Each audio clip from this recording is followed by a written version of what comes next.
Two unprecedented heat waves hit both of the Earth's poles over the past week, causing alarm among climate scientists. Temperature levels in Antarctic areas reached 40 degrees Celsius above normal, while in the Arctic levels hit 30 degrees above normal.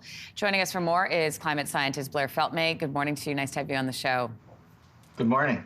So according to reports, it was warm enough for, I understand, rain to fall in parts of the Arctic. So how unusual is it to see these massive heat waves at this time of year in these two regions? Yeah, it is highly unusual to have a heat wave of the magnitude we experienced in either pole in and of itself is unusual. And then to have these things occurring simultaneously is even more rare. So these are highly unusual events. So what caused this?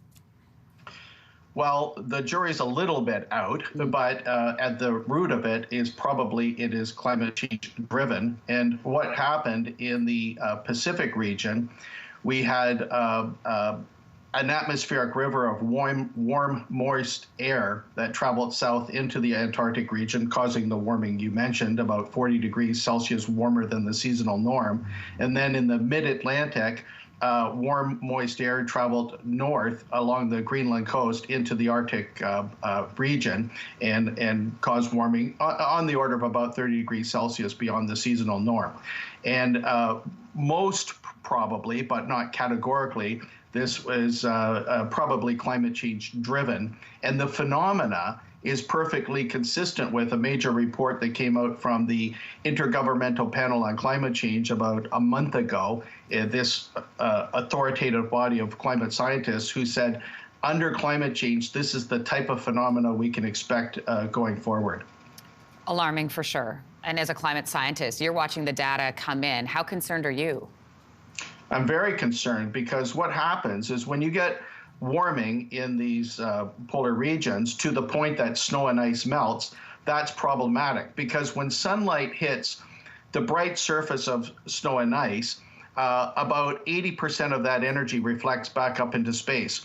But once you start getting warming to the point that snow and ice melts and you go to the dark surface of water, when sunlight hits the dark surface of water, only about 20% of that energy reflects back into space, and the remaining energy stays in the system and it causes heating. And the more heating you get, the more snow and ice that melts. So it's a positive feedback system. And this is problematic because when you have ice melting, particularly in the Antarctic region, this is ice that sits on land. When it melts, that water goes into the ocean. It can contribute to sea level rise. And when you have sea level rise combined with storm surge, combined with king tides or high tides, this is very problematic for towns and communities that are in the coastal regions around the world. Yeah, because, you sit here and you think, somebody sitting in some part of the world going, well, like, how is this really going to affect me? And your answer to that is?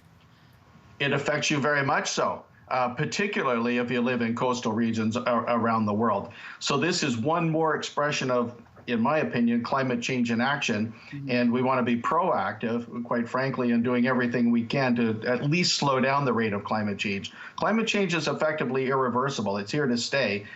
We can work to slow it down, but we also have to adapt to the extreme weather that we're now realizing due to climate change. Blair Feltmate, we really appreciate your time this morning and your insight on this. Thank you. Oh, you're very welcome. Hey, thanks for watching. If you liked this, be sure to subscribe here, or you can check out more Your Morning videos right here.